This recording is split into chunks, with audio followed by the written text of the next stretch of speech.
Hola, soy Miss Sara. Hoy vengo a enseñarles los sonidos de las letras en español a través de grafismos fonéticos.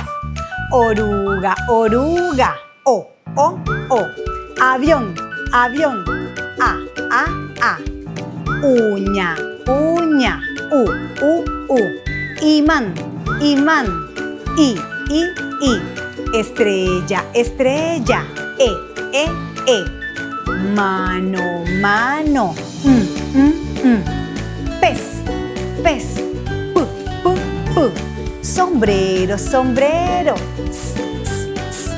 Luna, luna, l. Tortuga, tortuga, s. Dedo, dedo, d.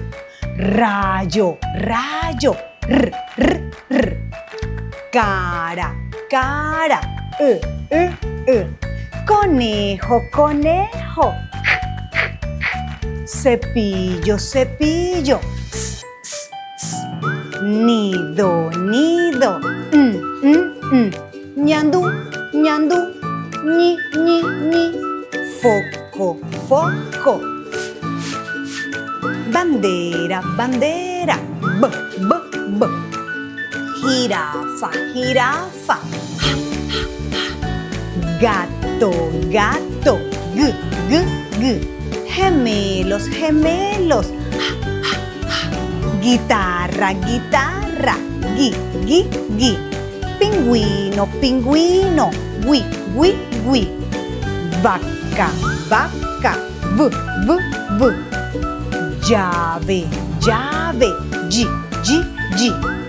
Queso, queso, zapato, zapato, s. Hoja, hoja. Chaleco, chaleco, ch. Yo-yo, gi. Xilófono, xilófono, x. Koala, koala, waterpolo, waterpolo, wo. Estoy segura que con este video aprenderás mucho más fácil todos los sonidos de las letras en español. Si te gustó este video y quieres más contenido divertido para enseñar a los niños, dale like, comparte y suscríbete a mi canal.